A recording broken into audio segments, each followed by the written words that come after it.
Apreciados estudiantes, sean ustedes bienvenidos a un nuevo video de este curso de cálculo diferencial. En el día de hoy vamos a estudiar los límites trigonométricos. Para ello, primero debemos abordar los elementos que nos proporciona un teorema bien conocido en el cálculo llamado el teorema de compresión o del encaje, también llamado teorema del emparedado. Este teorema lo usaremos para demostrar uno de los tres límites fundamentales trigonométricos, que será el del seno. Luego, con ese límite calcularemos el otro límite fundamental, que es el del coseno. Enunciaremos el tercero, que es el del tangente, y concluiremos el video con un ejemplo clásico de aplicación de los límites fundamentales, los trigonométricos fundamentales, que es aquel en el que uno necesita efectuar un cambio de variable, o también llamado una sustitución. No olviden entonces, como siempre, compartir el video con quien ustedes consideren que les puede servir esta información, darle me gusta al video y suscribirse al canal. Comenzamos. Bueno, lo primero que vamos a empezar el día de hoy es revisando este teorema que se llama el teorema del emparedado, el teorema de compresión o del encaje. Este teorema se enuncia de la siguiente manera. Dice: tenga en cuenta un intervalo llamado I mayúscula, el cual contiene a un valor x igual a a. Este valor x igual a a será la abscisa. Ahora, la segunda hipótesis dice acá: considere tres funciones continuas, ¿cierto? F, G y H definidas en ese intervalo, aunque cabe la posibilidad de que en ese punto A no es necesario que estén definidas. Por eso esta expresión que ven aquí al final de la hipótesis, excepto quizás en A. Por último, suponga ahora que esta tercera hipótesis dice: para todo x que pertenece a ese intervalo I, pero con x diferente de A, entonces se tiene lo siguiente. Llevemos entonces esta información aquí al tablero digital y concluyamos, ¿cierto?, el enunciado de este teorema del emparedado con la parte que nos hace falta, escribiéndola por acá. Diremos: suponga que para todo x en i con x diferente de a se tiene que la función g de x es menor o igual que la función f de x, y esta a su vez es menor o igual que h de x. Esto se vería más o menos aquí así. Pongamos entonces nuestro clásico eje x, eje y, sistema coordenado rectangular. En este sistema vamos a dibujar tres curvas. Asignémosle el color azul a la curva G, y como es la que está más hacia la izquierda, o sea, es la más pequeña de todas, supongamos que la podemos pintar así. Esta es la función G, eje X, eje Y, en azul la función G. En medio va la función F, entonces pintémosla asignándole el color violeta. Podemos decir que esta es la función F. Por último, la que está más hacia la derecha, color negro, la función H, digamos que ella viene a ser algo como esto.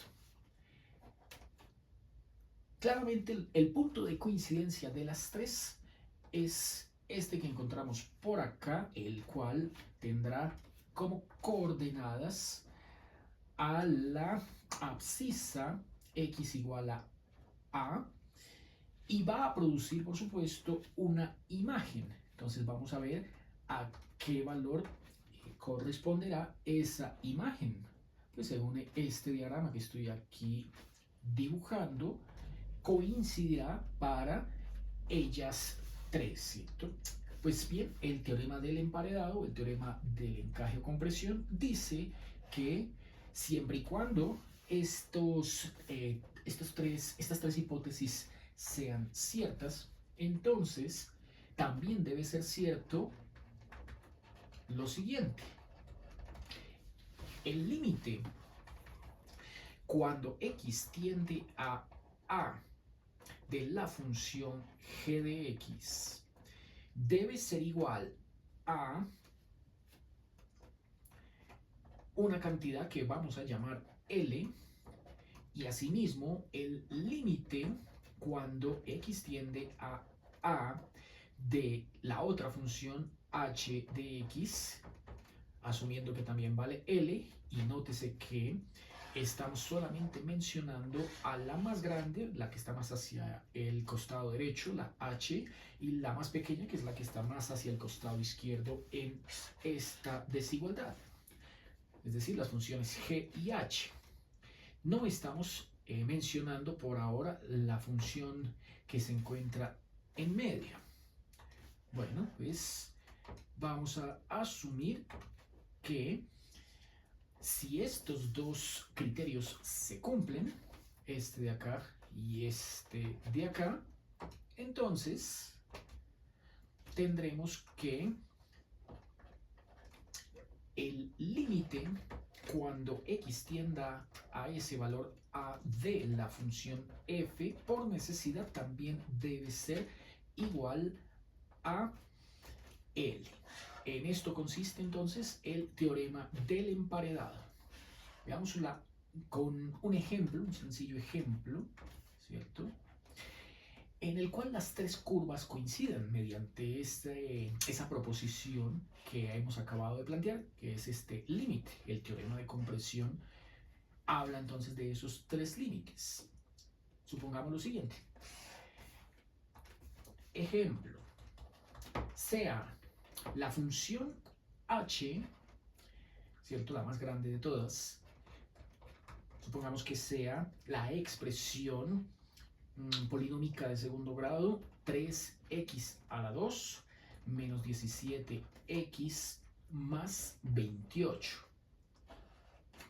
Todo esto partido entre 4. Vamos a definir ahora la más pequeña, sea una función que vamos a llamar g, sea g de x, igual a la raíz cuadrada de una expresión algebraica, que sería el cociente entre la cuadrática x2 menos 2x más 1 y el denominador que sea una lineal 2x menos 2. Demuestre que el límite cuando x tiende a 3 de la función h es igual al límite cuando x tiende a 3 de la función g. Comencemos desarrollando esos dos límites. Bueno, solución. Tenemos que para desarrollar el límite cuando x tiende a 3 del h, ¿cierto? H es 3x cuadrado menos 17x más 28, y esto partido entre 4. Al ser un polinomio de segundo grado no tiene ninguna dificultad y podemos evaluar de manera directa. Entonces nos queda 3 por 3 al cuadrado menos 17x más 28 sobre 4. Bueno, esto arriba en el numerador nos da 4 y al dividirse entre 4 queda valiendo igual a 1. Vamos con el otro. Para el caso de la función g, allí sí tenemos que hacer un tratamiento algebraico elemental porque se produciría, ¿cierto? Pero la eliminación estaría cuando x valdría, cuando lo de abajo se hace 0. Lo de abajo se hace 0 es cuando 2x menos 2 es igual a 0, o sea, cuando x es igual a 1. Pero aquí el límite dice que tiende a 3, ¿no? Cuando x tiende a 3. Entonces no es necesario efectuar el procedimiento algebraico que uno normalmente haría. Podemos también evaluar de manera inmediata. 2x más 1 sobre 2x menos 2, como no tiene indeterminaciones, al igual que acá evaluamos directamente. Sería la raíz de 3 al cuadrado, que es 9, menos 2 por 3, que es 6, más 1, ¿cierto? Sobre, abajo daría 2 por 3, 6 menos 2, y esto nos queda 4 sobre 4. Esto ha dado entonces 1. Bueno, ambos límites dieron lo mismo, claramente. Listo, eso es lo que pedían que mostráramos por acá. Pero ¿y entonces dónde podemos ver la aplicación de este teorema de compresión? Para ello entonces vamos a necesitar una tercera función. Entonces, aquí en el enunciado nos dicen que acto seguido consideremos una función f de x, la cual viene dada por x a la 2 menos 1 sobre 4x menos 4.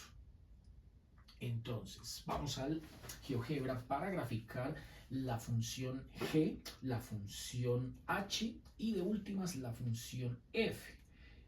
Allí nos daremos cuenta si funciona o no el teorema de compresión.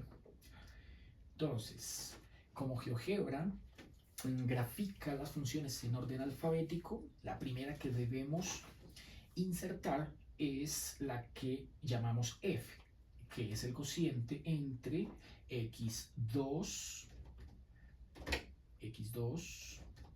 menos 1 y 4x menos 4.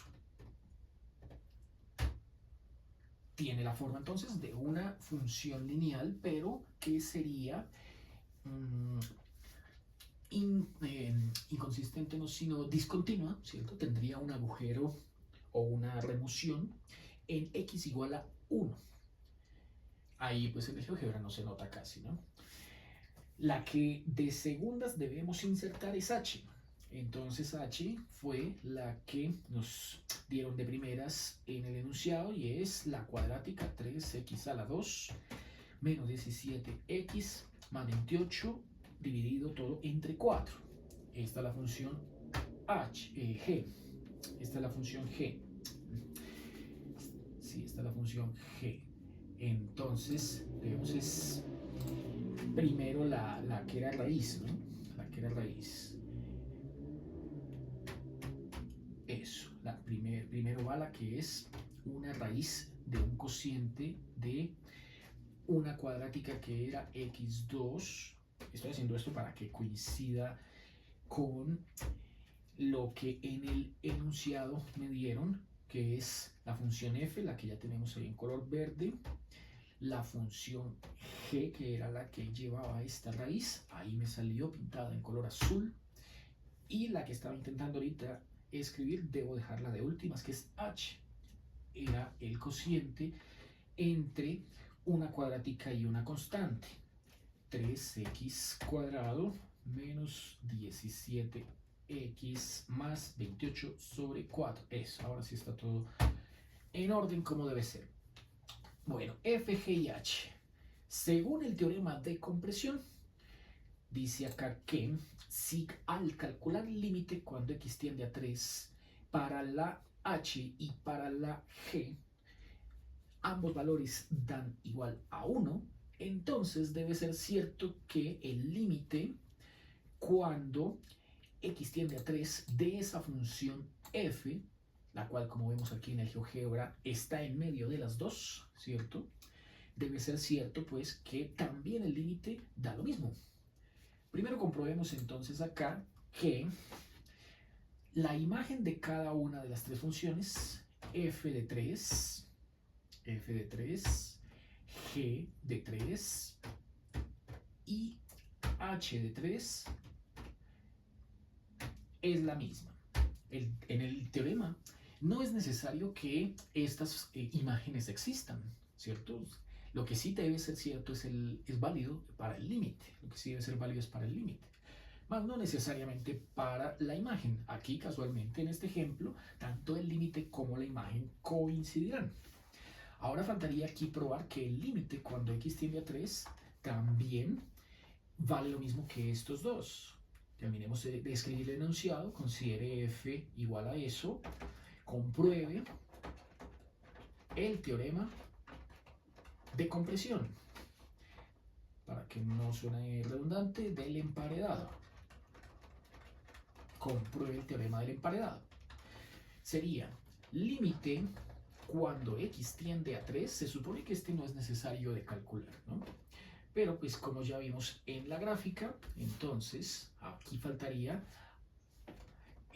terminar el ejercicio evaluando x cuadrado menos 1 sobre 4x menos 4 en 3 para efectivamente comprobar que hemos obtenido lo mismo.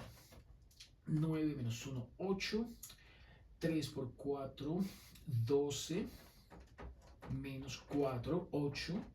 Y al tener acá 8 octavos, efectivamente, los tres límites dieron el mismo valor, tal como aquí. Las tres imágenes, esta y esta, coincidieron en el mismo dato, que es 1. Así que se ha comprobado que para x igual a, y aquí a es igual a 3, L sería igual a 1. 1. Bueno, utilizaremos entonces este teorema de compresión, ¿cierto? Para demostrar el primer límite trigonométrico fundamental de la clase del día de hoy. Entonces, escribamos por acá. Límite trigonométrico fundamental para la función seno o sinusoidal. Bueno, este teorema que hemos acabado de revisar debe conducirnos a este resultado. Dice que límite cuando θ, el ángulo, tiende a 0 del cociente entre la función seno de θ y el ángulo θ, debe dar como resultado la unidad. Bueno, este es el límite fundamental para la función seno. Listo, ahora, ¿cómo hay que aplicar el teorema del emparedado?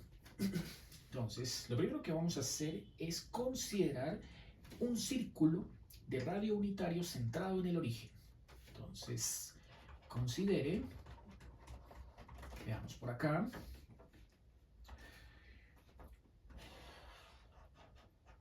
un círculo, listo, de radio unitario.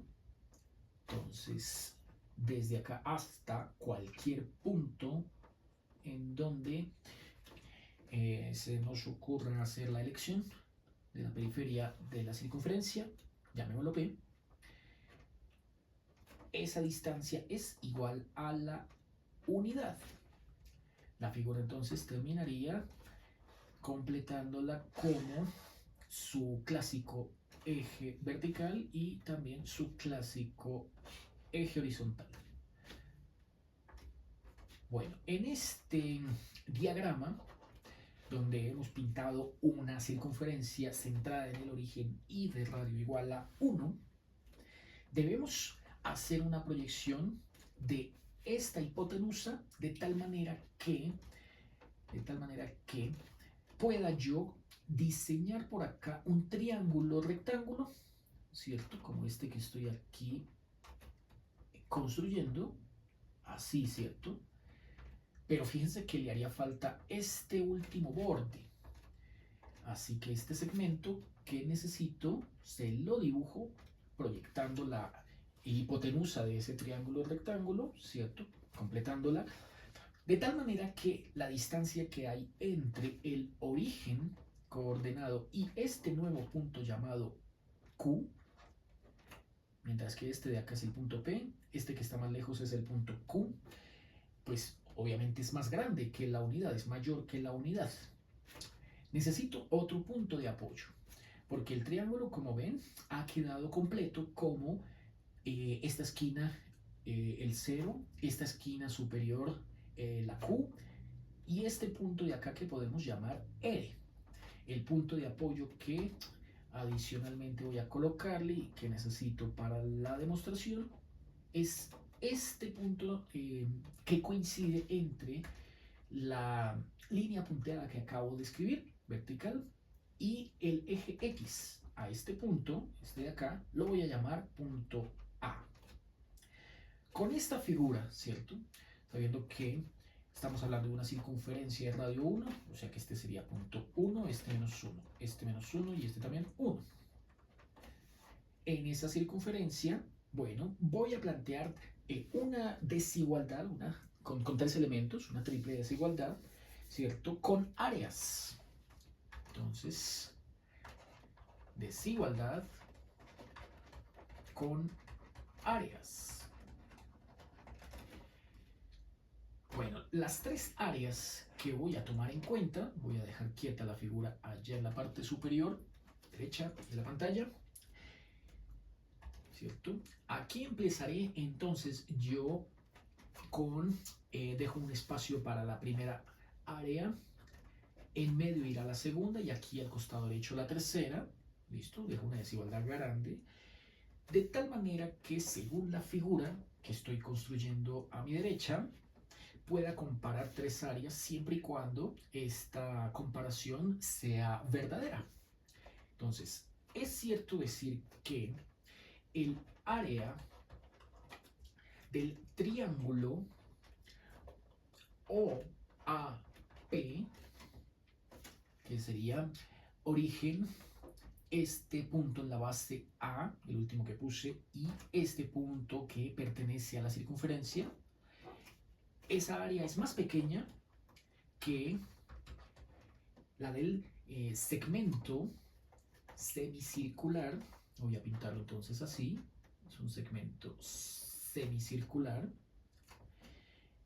ORP, ORP, es decir, el que va desde el origen coordenado hasta este punto de apoyo R, que también pertenece a la periferia de la circunferencia, así como el punto P. Tanto R como P pertenecen a la periferia de la circunferencia. Entonces, esta de acá, sí, efectivamente es más pequeña que este sector triangular, circular, este sector circular, y a su vez este sector circular es más pequeño que, como ya se lo imaginarán, el área del otro triángulo que se está formando ahí en la figura y que sería el grande, ORQ, ORQ.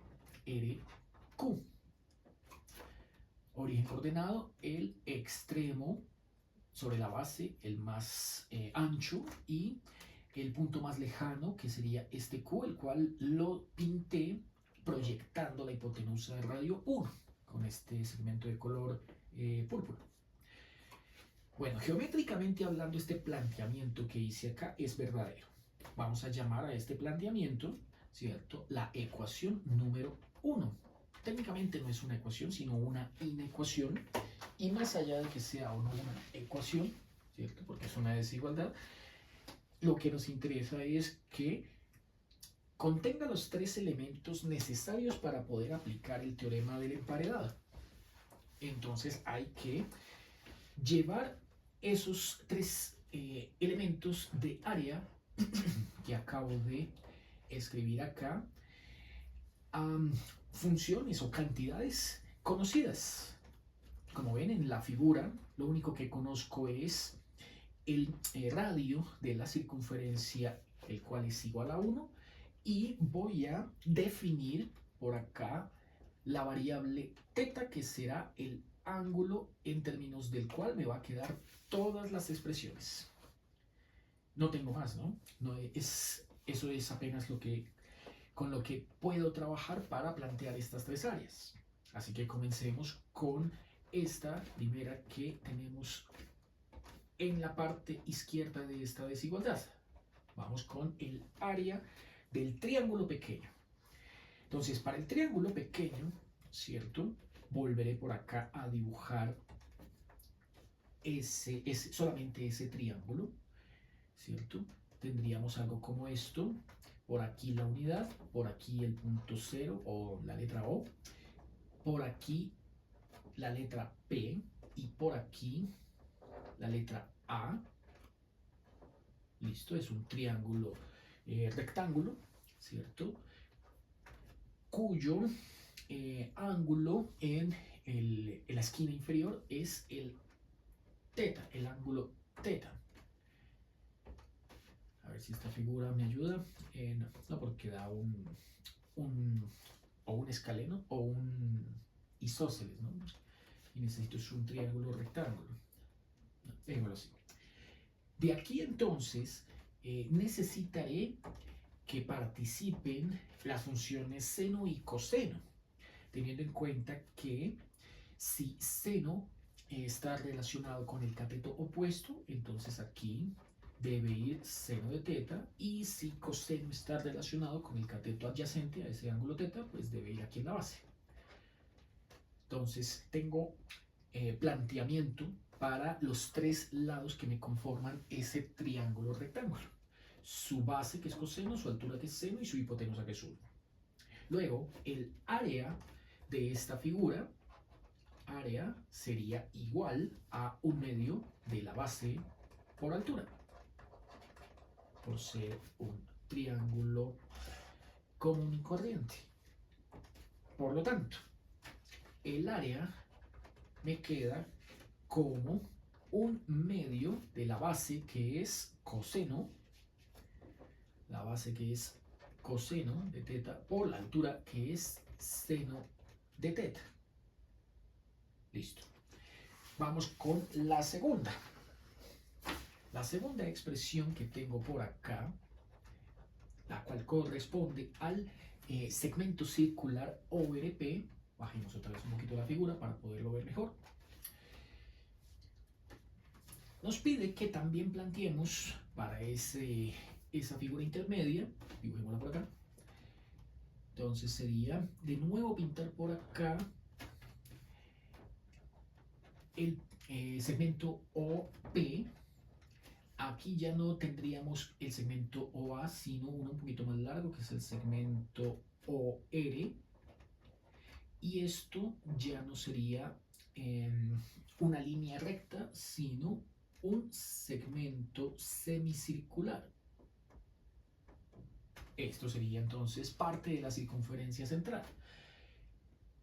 Aquí ya no pinto por ningún lado 90 grados, aquí solo dibujo el ángulo de referencia, que es teta, y también tendría conocimiento de este valor para el segmento OR, que es igual al valor del segmento OP. En ambos casos estamos hablando del radio de la circunferencia.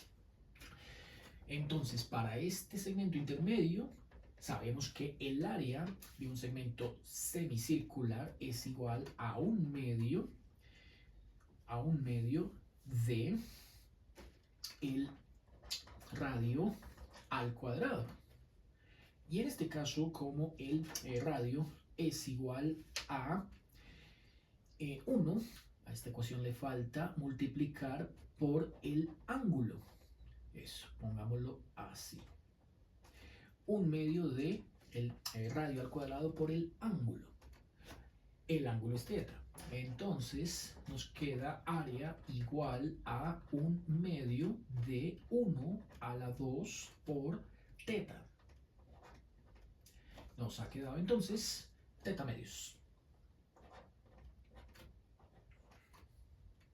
Llamemos a este resultado que escribimos por acá ecuación 2. Llamemos a este ecuación 3. Y nos faltaría la 4, que corresponde, así como hicimos con la 2, al área de otro triángulo rectángulo. Pintemos entonces este, que es el que nos hace falta, el de OQR. Sería casi como este que tenemos acá, quizá un poquito más largo. Esto ya no vale 1, ¿cierto? Porque esta es OQ.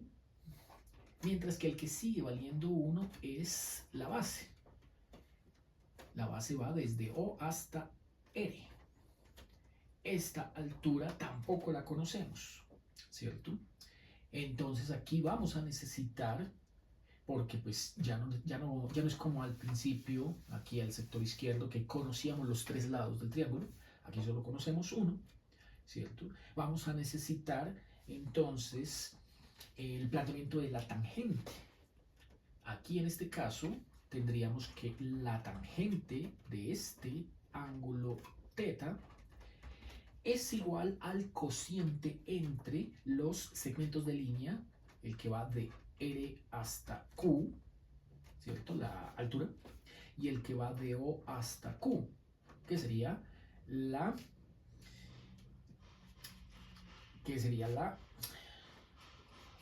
OQ, RQ, OQ, base por altura, ¿cierto? Base sobre altura. Altura sobre base, disculpen.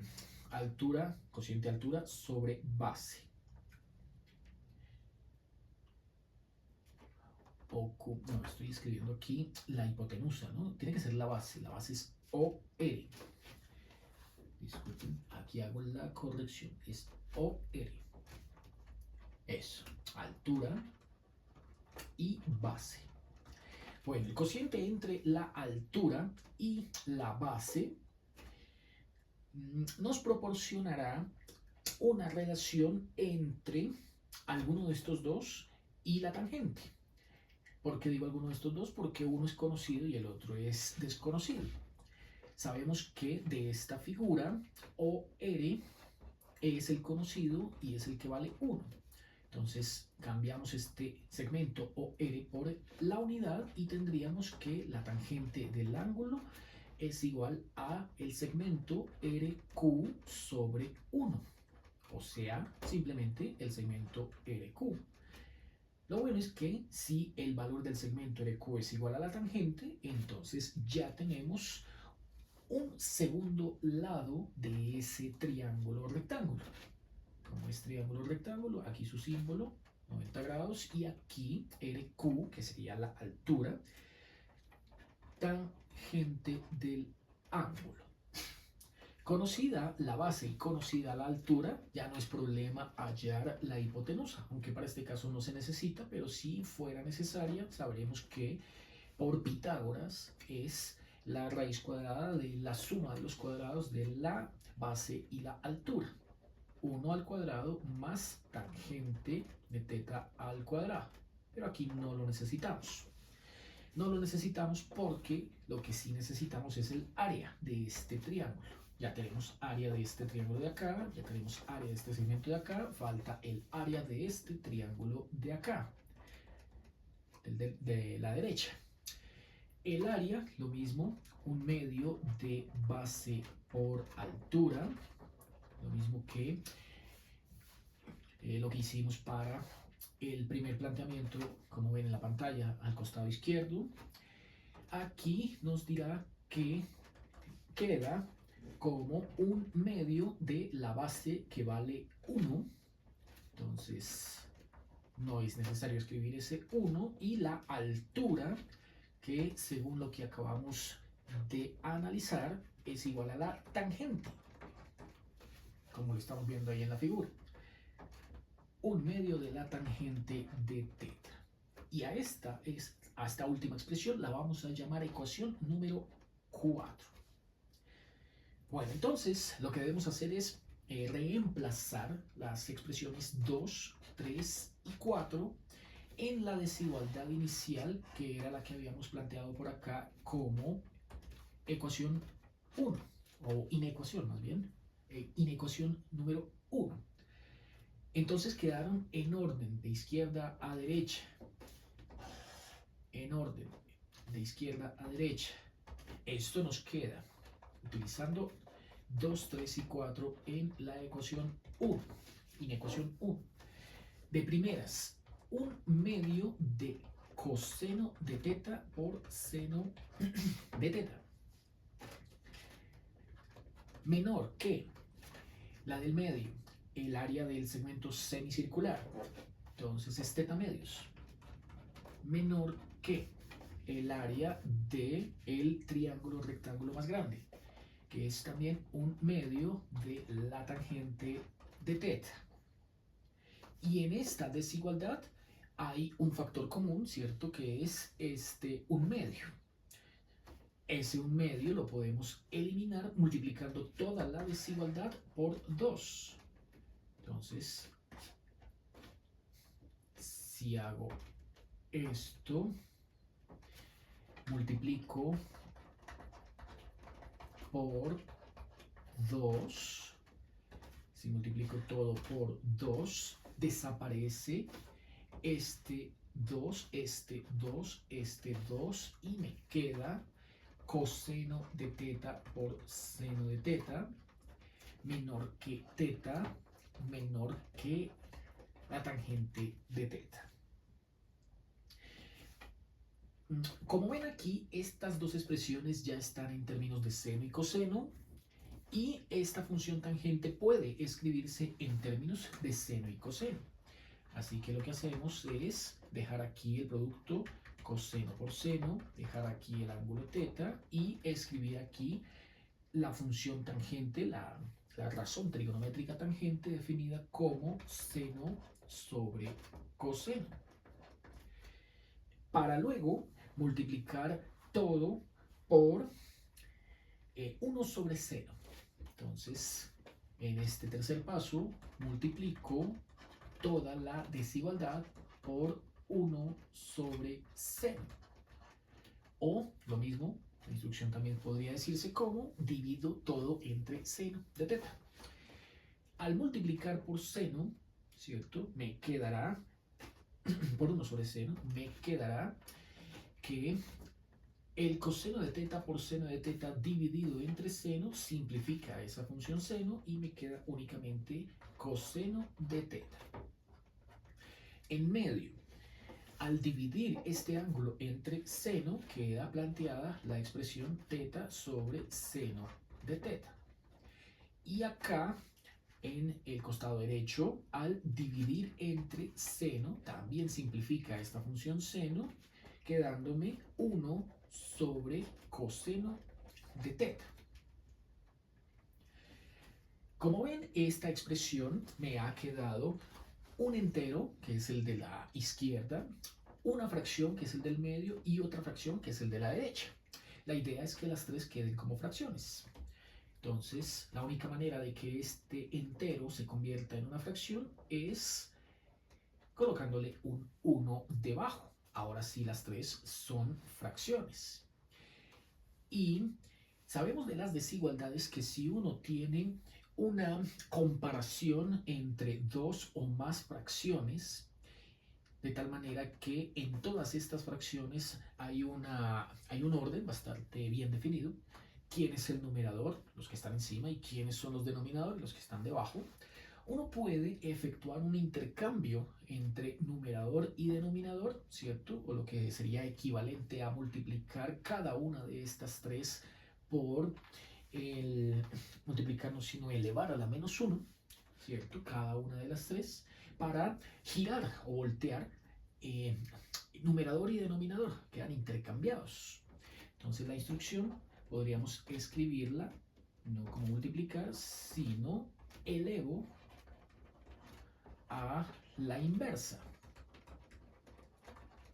O sea, cada una de esas expresiones a la menos 1. Al elevar a la menos 1, ¿cierto?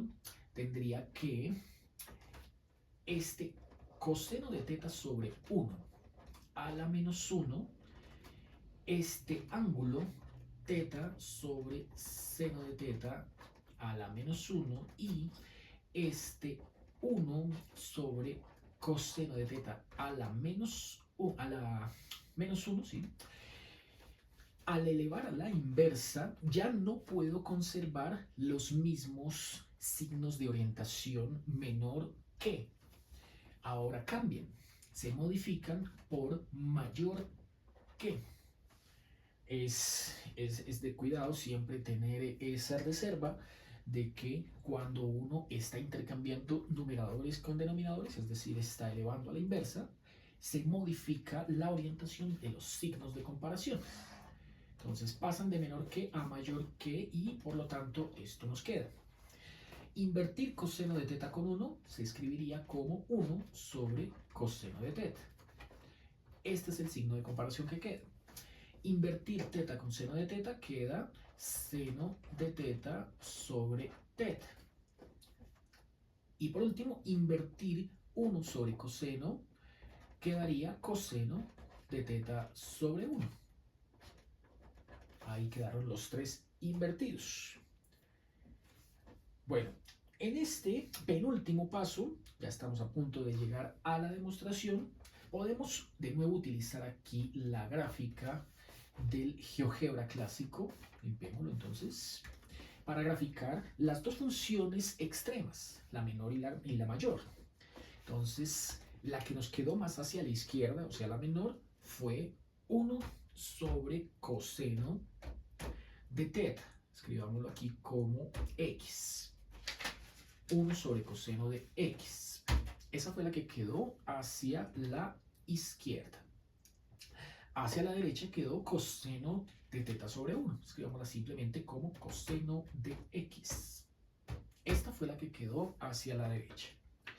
Y la que quedó en medio fue el cociente seno de x sobre x. Ahí lo escribimos en el tablero como seno de teta sobre teta.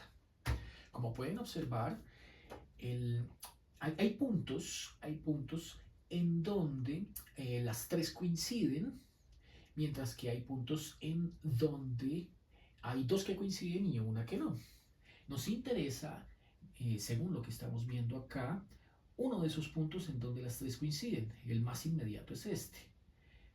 Y este punto, como pueden observar, corresponde al eje Y. El eje Y se podría escribir como la coordenada x igual a 0. Como pueden apreciar, en ese valor x igual a 0, las tres curvas coinciden, ¿cierto? Esta que estaba a la izquierda, esta que estaba a la derecha y esta. Esta que sería, esta que estaba a la izquierda, ¿no? Esta que estaba a la izquierda, esta que estaba a la derecha, eso. Y la azul es la que está en medio. Esto nos da una luz de cómo hay que aplicar el teorema del emparedado, porque para eso fue que lo vimos al comienzo del video.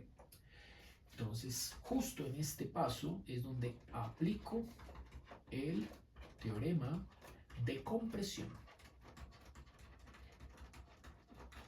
¿Cómo aplicarlo? Bueno, se aplica como el límite cuando teta tiende a 0. Ya saben que se eligió ese valor 0 porque es en donde las tres curvas están coincidiendo. Límite cuando teta tiende a 0 de la función que está al costado izquierdo.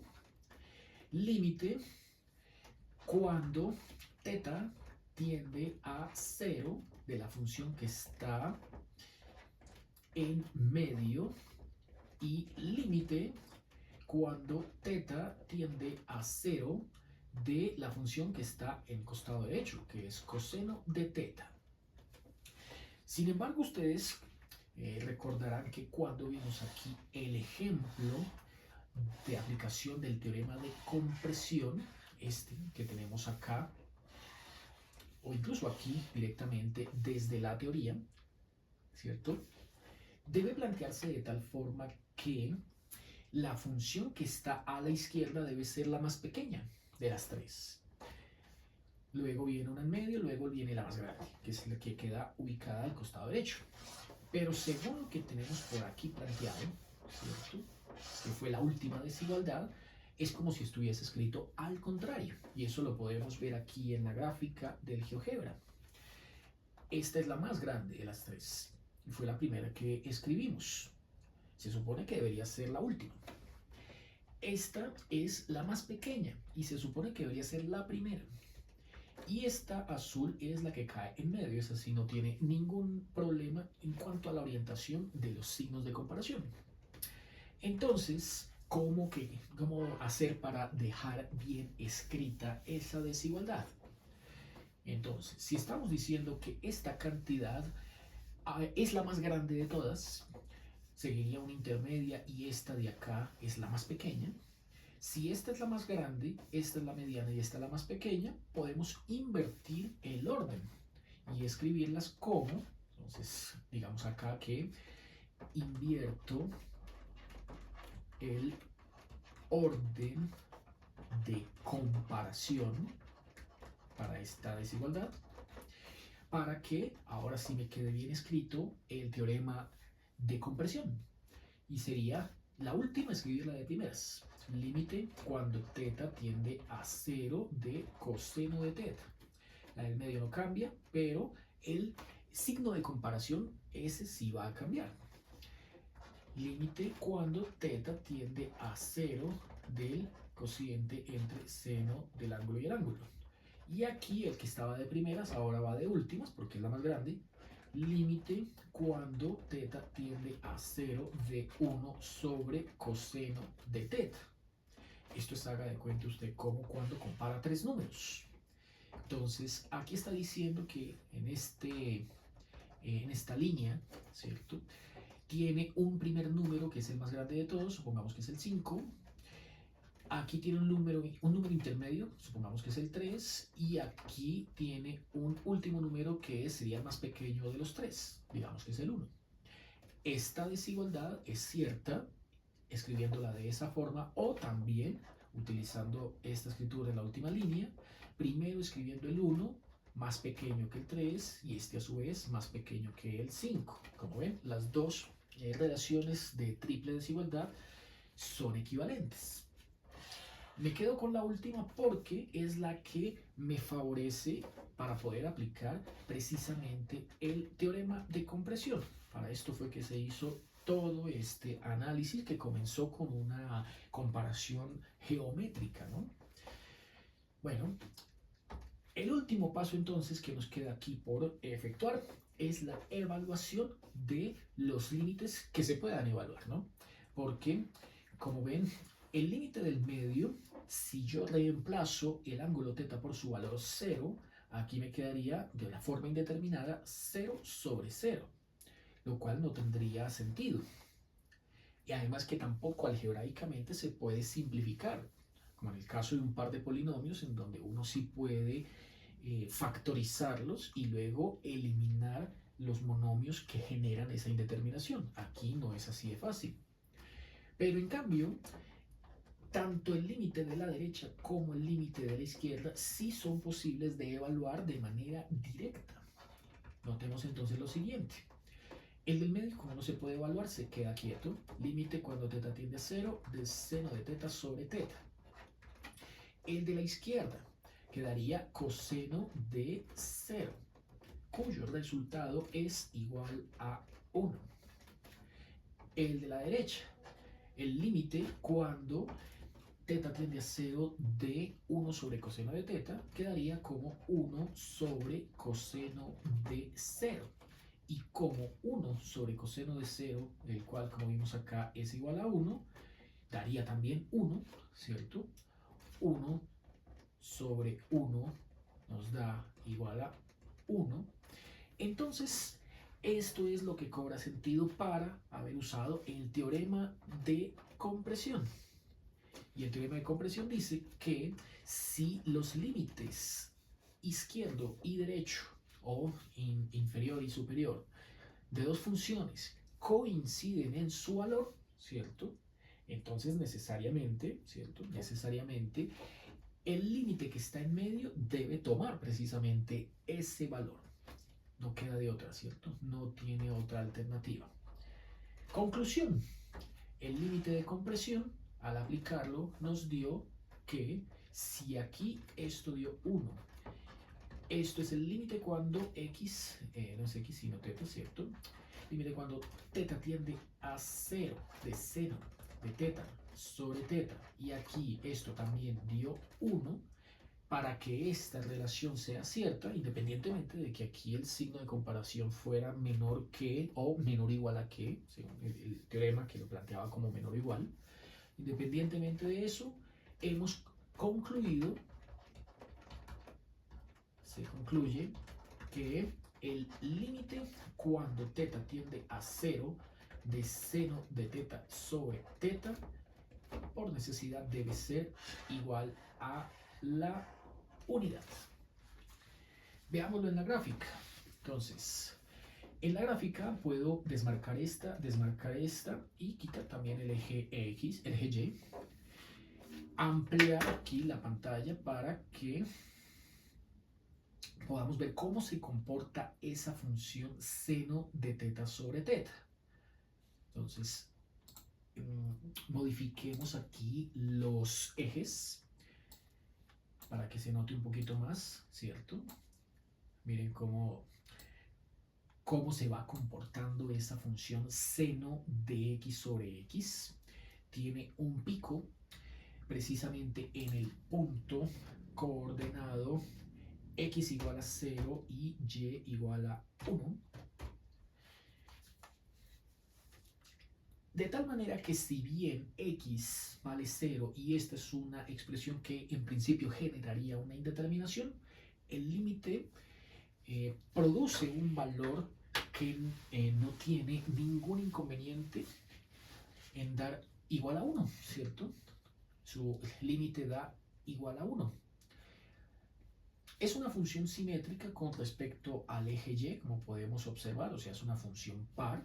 Seno de x sobre x es una función par, a pesar de que seno es una función impar y x es una función impar.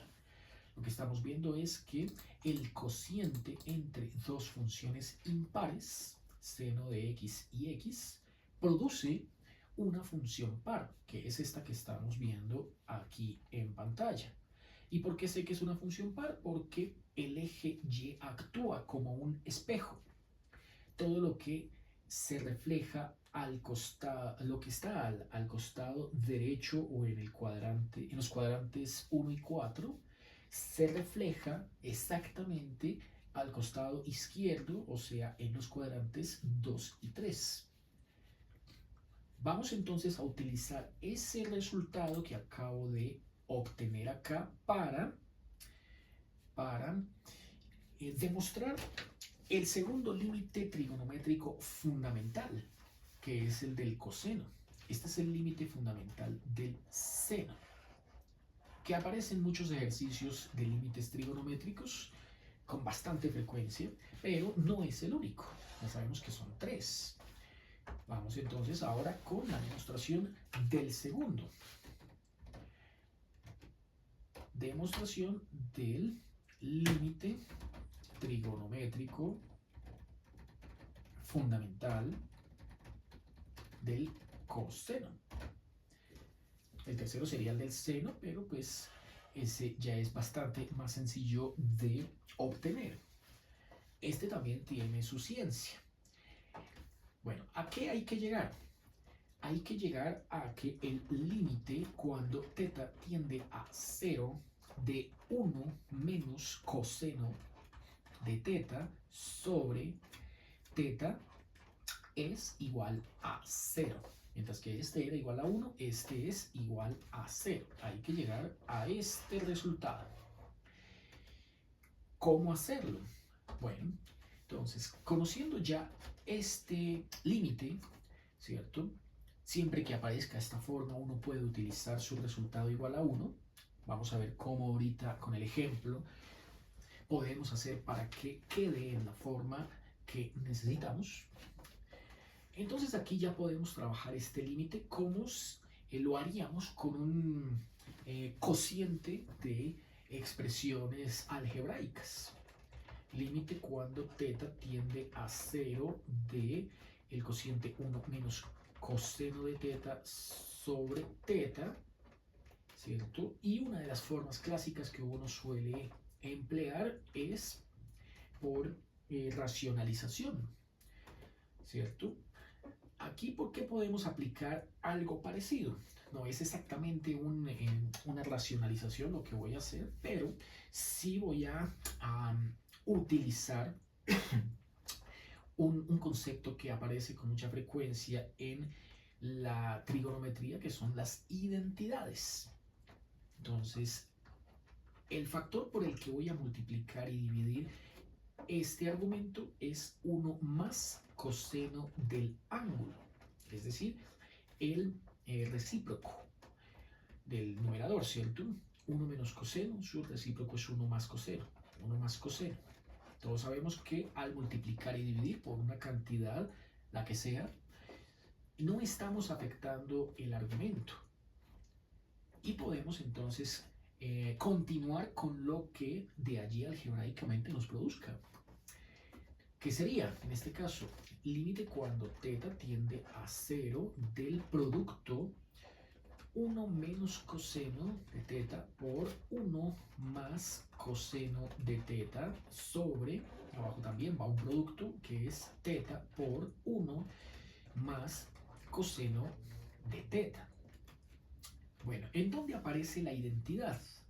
Abajo claramente no, a menos que decidamos utilizar 1 más coseno de θ como la identidad para el ángulo medio, el coseno del ángulo medio, lo cual no serviría mucho. Lo que sí sirve es utilizar la identidad para la trigonométrica fundamental o pitagórica para el numerador. Y esto se debe a que en el numerador estamos primero aquí viendo que hemos obtenido una diferencia de cuadrados. Eso es de la forma 1 menos coseno por 1 más coseno, o sea, la clásica expresión a menos b por a más b, diferencia de cuadrados, a cuadrado menos b cuadrado, donde a es igual a 1 y b es igual a coseno. Por lo tanto, aplicando la diferencia de cuadrados, quedaría 1 al cuadrado, que es 1, menos coseno de θ al cuadrado, coseno 2θ, sobre θ 1 más coseno de θ. 1 menos coseno cuadrado de θ, ahí justamente es donde voy a aplicar la identidad pitagórica fundamental. Entonces, aquí indico que aplicaré identidad pitagórica. La identidad pitagórica fundamental, todos sabemos que viene dada como seno al cuadrado más coseno al cuadrado, y esto es igual a 1. Si de aquí yo despejo seno al cuadrado, me quedaría 1 menos coseno cuadrado de θ, que es justamente el numerador en el desarrollo que tengo por aquí abajo. Así que hago ese cambio y me queda límite cuando θ tiende a 0 de seno cuadrado de θ. Ahí surgió el cambio. Seno cuadrado por 1 menos coseno cuadrado, gracias a la identidad pitagórica fundamental. Y el denominador sigue sin cambios. θ 1 más coseno de θ. Llegados a este punto, tenemos que separar esta expresión en dos fracciones. Esto lo podemos hacer de la siguiente manera. Límite cuando θ tiende a 0 de, entonces, una primera expresión, otra primera expresión, ambas fracciones. Y como en la parte del numerador tenemos un seno al cuadrado, podemos escribir seno aquí y seno allá. Seno por seno es seno cuadrado. Así separé los dos numeradores. Mientras que en el denominador, que tengo aquí el producto θ por 1 más coseno, pues que entonces que una de las fracciones se lleve al ángulo y la otra fracción se lleve a lo demás. 1 más coseno de θ.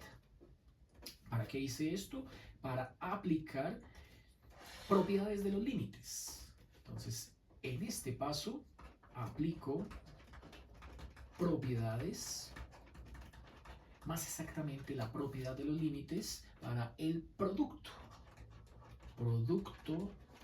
de límites. Dice la propiedad que el límite de un producto es igual al producto de los límites.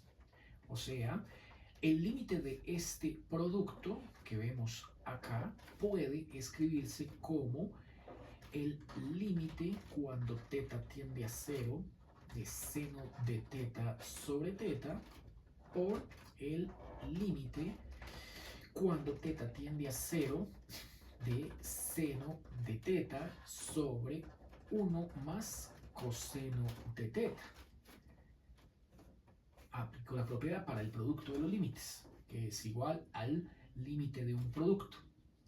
Bueno, entonces, todo esto se hizo con la intención de que por fin pudiese yo aplicar este resultado, el cual decía que el límite cuando teta tiende a 0 del cociente entre el seno del ángulo y el ángulo es igual a 1, el límite trigonométrico fundamental para el seno. Pues ese límite ha aparecido acá, en esta primera expresión. Y como sabemos que de ahora en adelante, cada que aparezca una expresión con exactamente ese arreglo, ¿cierto? Organizado exactamente de esa manera, entonces lo podemos simplemente igualar a 1. El valor de ese límite es 1. Mientras que el otro lo vamos a evaluar de manera directa. Como ya no hay más que podamos hacerle, entonces por evaluación directa, este de acá. Por evaluación directa sería seno de 0 sobre 1 más coseno de 0. El seno de 0 es igual a 0 y abajo el coseno de 0 es igual a 1. O sea que esto quedaría 0 medios. Pero al dividir 0 entre cualquier número que sea distinto de 0, pues nos da 0. Hemos obtenido que este límite, que lo habíamos escrito como el producto de estos límites, nos condujo a el producto 1 por 0. Y esto demuestra entonces el límite trigonométrico fundamental para el coseno. Queda entonces demostrado que el límite cuando teta tiende a 0 de 1 menos coseno de teta sobre teta es igual a 0. Vamos al GeoGebra y de nuevo hacemos la gráfica de esa función cociente 1 menos coseno sobre el ángulo. Entonces planteemos por acá numerador 1 menos coseno del ángulo y abajo el ángulo. Y fijémonos que en el punto 0, 0, 0, esa curva precisamente está pasando. A ver, modifiquemos los ejes por acá y por acá. Fíjense que esta curva pasa por el origen coordenado que es 0, 0. Esta curva, cos 1 menos coseno sobre x, es impar. ¿Y por qué es impar? Porque utiliza ya no a un eje, como en el caso del seno de x sobre x, que utilizaba el eje vertical, al eje y, como espejo. Aquí no se utiliza un eje, sino un punto, el punto origen.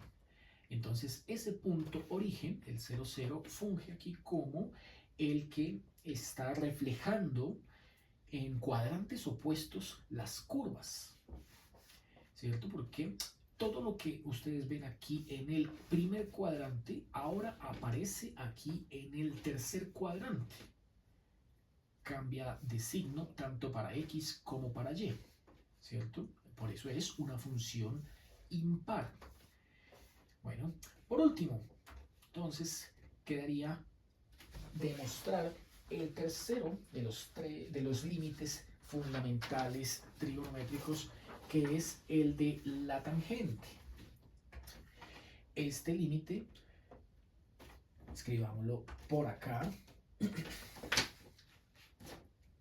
límite trigonométrico fundamental para la tangente, más que una demostración, es una consecuencia del primer límite que hemos demostrado hace ya un instante, que es el del seno.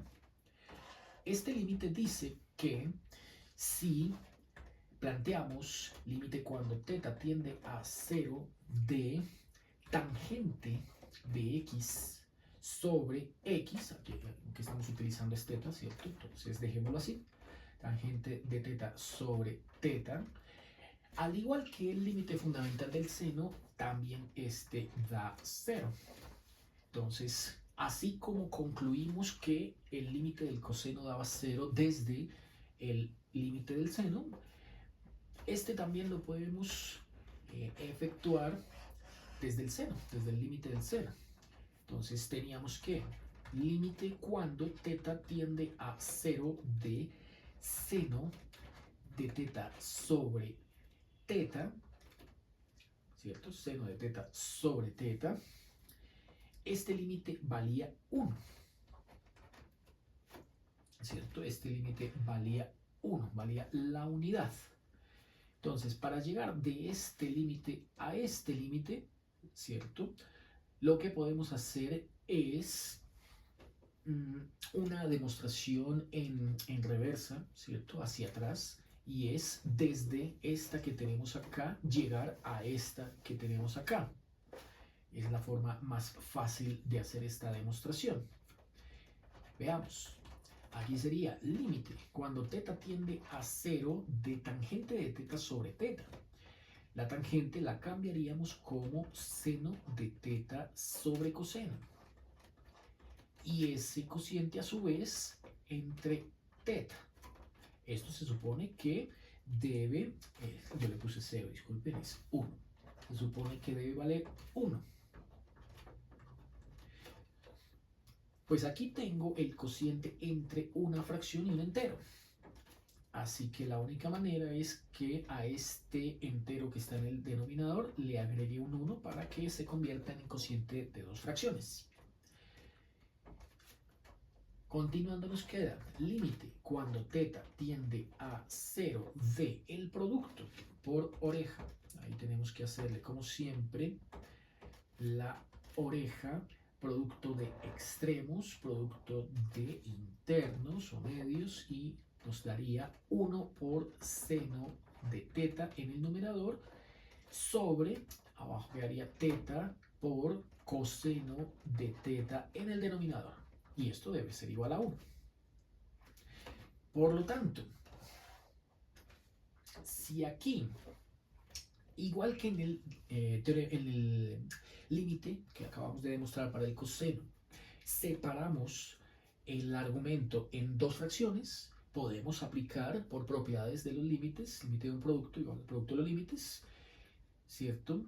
Podemos aplicar otra vez esa estrategia para llegar a este resultado.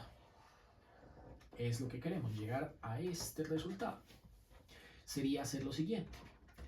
Límite cuando teta tiende a 0 de la separación sería multiplicar ese 1, este 1 que estaba aquí en morado, en fucsia, 1 por seno, pero ahora el 1 encabeza una fracción y el seno la otra.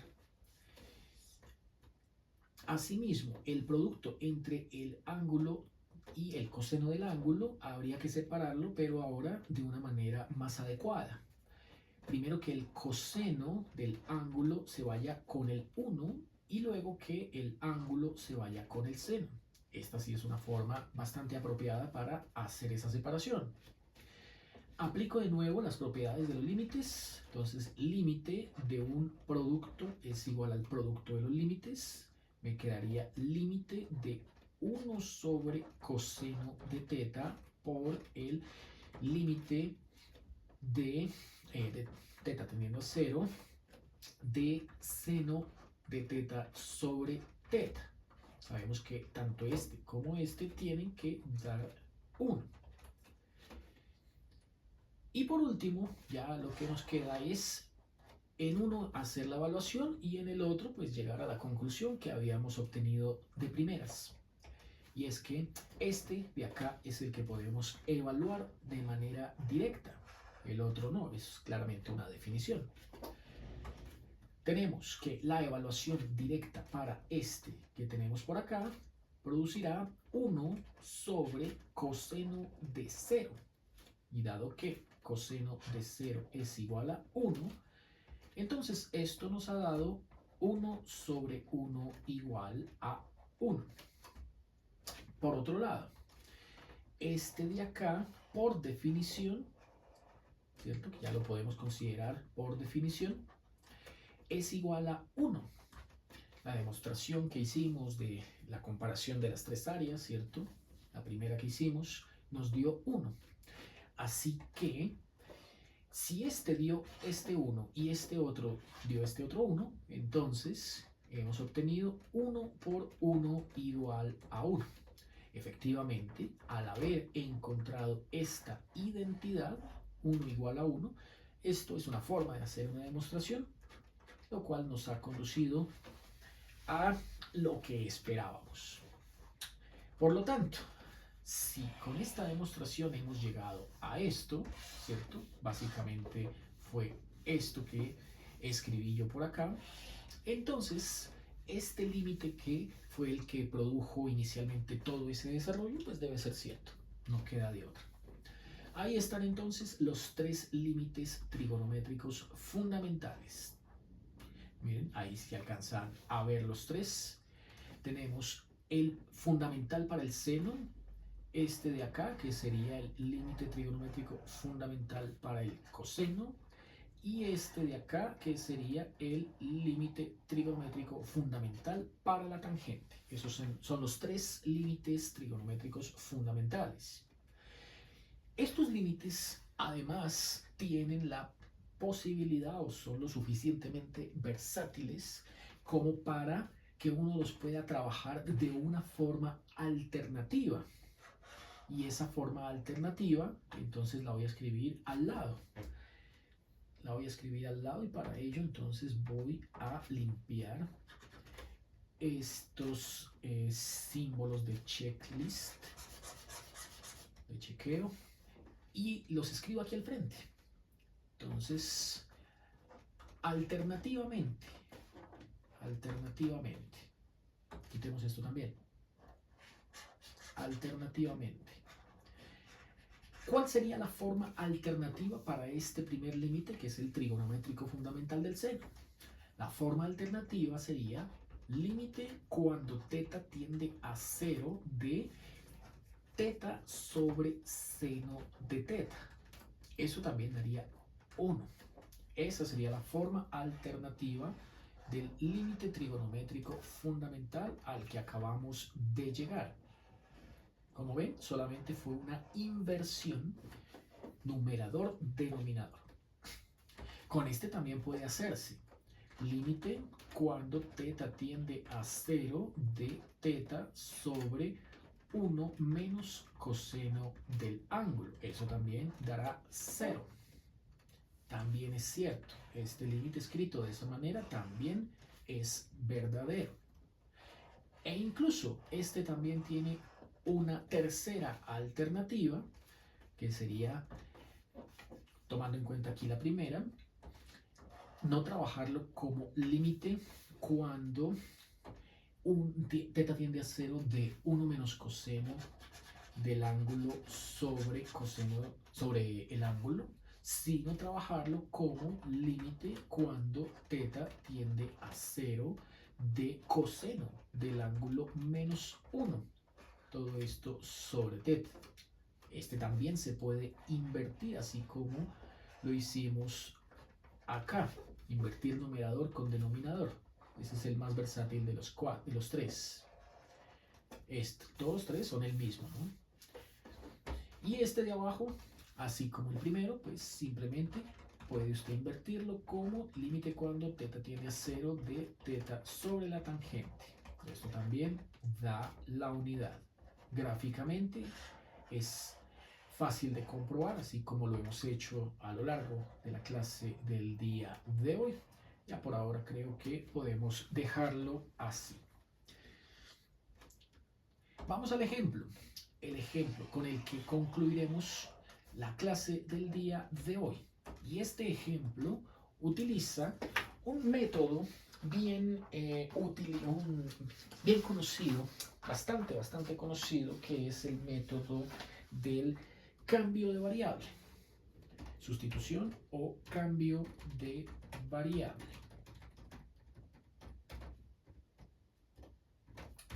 ¿En qué consiste hacer una sustitución o un cambio de variable? Ejemplo. Vamos a suponer que tenemos que resolver el siguiente límite. Escojamos por acá. Escojamos por acá.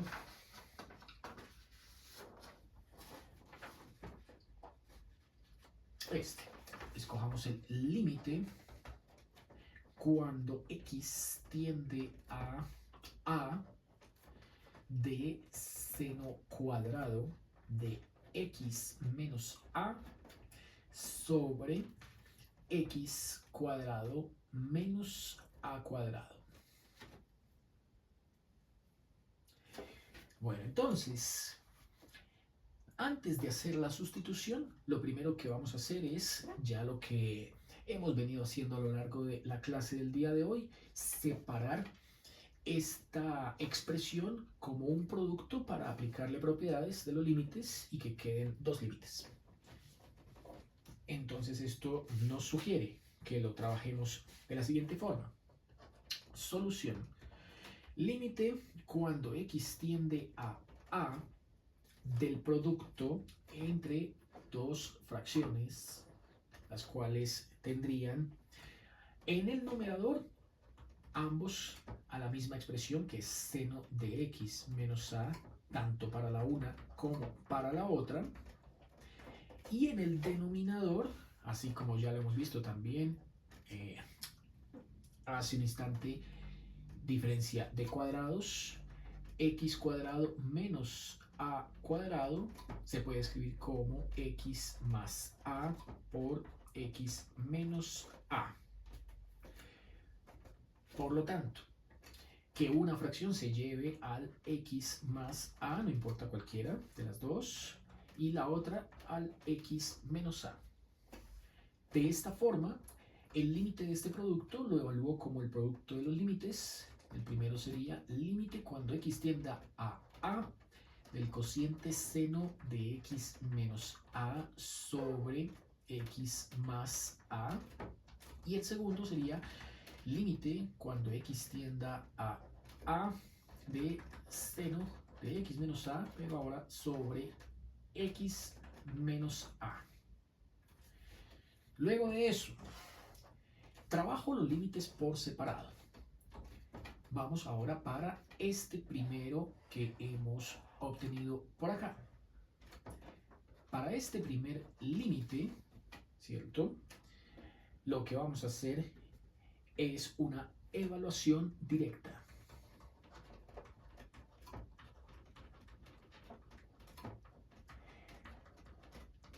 Evaluando directamente, esto nos conduce a límite cuando x tiende a de seno de x menos a sobre x más a, sería seno de, cambio el valor de la x por a, sería a menos a, sobre x cuando tiende a, cambio la x por a, y en el denominador escribo a más a, es decir, sería seno de a menos a, o sea, seno de 0, y abajo a más a, eso daría 2a. Como el seno de 0, ya sabemos que eso da 0, entonces este primer límite nos ha dado 0. 0 sobre 2a es igual a 0. Vamos con el segundo, aunque ya sabemos cuál va a ser el resultado, ¿cierto? El segundo dirá que, y es aquí en donde les quiero explicar cómo funciona el método de el cambio de variable o sustitución. Para este segundo límite, la sustitución que vamos a efectuar es la siguiente. Sea, llamemos a esta nueva variable ángulo phi, sea phi igual a x menos a. Cuando uno plantea este cambio de variable Y fíjese que surge por la necesidad de que al intentar hacer una evaluación directa en este segundo límite, ahí sí se obtiene 0 sobre 0. En la primera pues no era necesario porque arriba aunque daba 0, abajo no hay problema. Pero aquí sí. El problema es cuando surge el 0 en el denominador. Ahí entonces necesitamos hacer un cambio de variable. Hacemos este cambio de variable, pero siempre que se efectúe o se proponga un cambio de variable de este estilo, toca despejar x.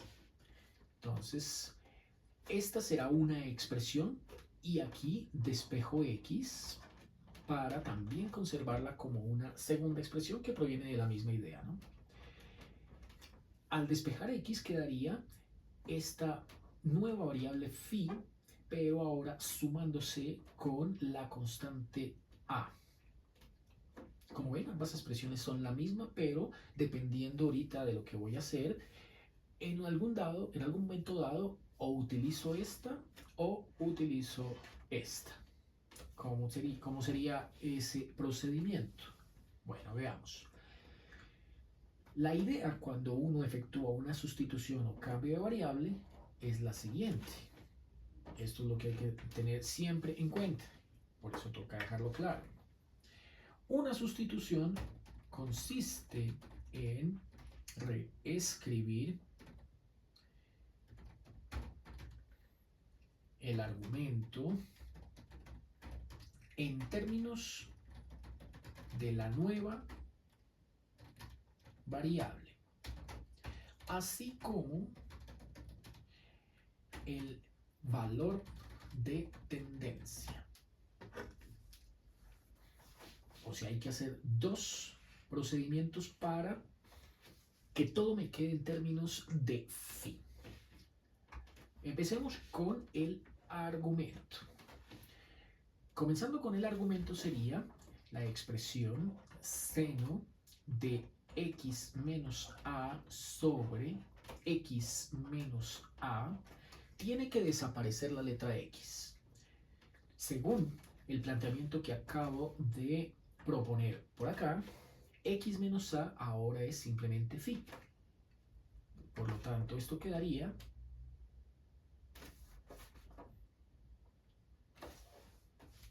a ver qué pasó acá. Parece que llegó al límite el tablero. Entonces, para no perder la información, hagamos lo siguiente.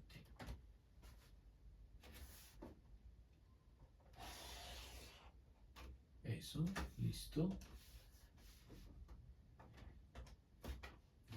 Me toca ahora cerrar por acá, volver a abrir.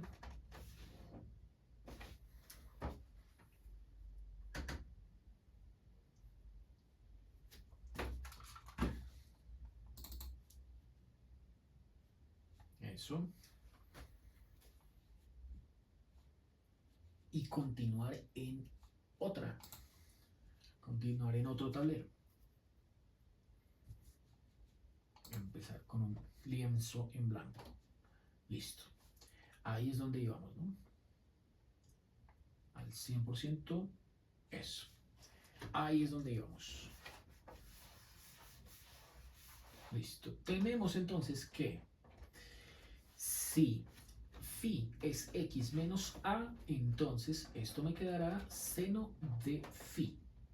Y aquí abajo también me queda esa variable phi. Por otro lado, dice ahora acá que el valor de tendencia también debe cambiar a esa nueva variable phi. El valor de tendencia, según lo que estamos viendo aquí en el límite encerrado en fucsia, es límite cuando x tiende a. Entonces, cuando x tiende a, phi, ¿a qué valor tiende? Esa sería la pregunta. Ahí es donde yo hago el cambio de la tendencia. ¿Cómo entonces lo obtendría? Bueno, vuelvo aquí a esta que acabo de resaltar en fucsia y en vez de escribir x, ¿cierto? En vez de escribir x, escribo su tendencia. Entonces, phi tiende, fíjese que no pongo el igual, sino tiende a X. X según esto dice que tiende a A. Entonces escribo A menos A. Como X tiende a A y además le estoy restando A, entonces A menos A me da 0. Por lo tanto, phi tiende a 0. Así es entonces como debe analizarse cuando uno hace un límite trigonométrico mediante sustitución. Cambié el argumento y me dio esto. Fíjese que cambié el argumento y me dio esto. Cambié el valor de tendencia y me dio esto. Conclusión. Cuando uno hace un cambio de variable, ese límite que se alcanza a ver allá en la esquina superior izquierda, ese límite, vuelvo a escribirlo, límite cuando x tiende a de seno de x menos a sobre x menos a, se hacen los dos cambios a la vez, diremos entonces que ya no se escribe x tendiendo a, sino que se escribe límite. Ahora la letra es phi y ella tiende es a 0, no a la letra A, sino a 0. Eso por un lado. Luego se escribe el argumento. El argumento ya no se escribe en términos de x, sino que se escribe en términos de phi. Seno de phi sobre phi. Y fíjese que esta expresión que acabo de obtener acá no es otra más sino el límite trigonométrico fundamental para el seno, que como ya sabemos da 1. Conclusión. Entonces les decía hace un instante que ya sabíamos lo que esto iba a dar. La conclusión podemos colocarla aquí nomás. Este que hicimos de primeras y que fue el de color azul nos dio 0. Entonces ese 0 fue el que obtuvimos mediante este procedimiento de color azul. Por. Ahora el otro procedimiento nos dio 1, que fue el de color fucsia, ¿cierto? Ahí está el 1. Entonces escribimos 1. Color fucsia. Y como 0 multiplicado por cualquier número pues da 0, el valor de ese límite, el original que nos habían planteado, el de seno cuadrado sobre la diferencia de cuadrados, es igual a 0, independientemente del valor que tome A. Bueno, entonces así es como aplicaríamos, en este caso, uno de los 3 límites trigonométricos fundamentales. Hay ejercicios en donde se aplica el coseno, otros donde se aplica el tangente y en otros donde se aplican más de uno de esos 3 límites trigonométricos fundamentales. Por hoy hemos llegado al final de esta clase de límites trigonométricos. No olviden entonces suscribirse al canal, darle me gusta y compartir con sus compañeros o con quienes ustedes consideren que les puede ser de utilidad esta información. Hasta una próxima oportunidad.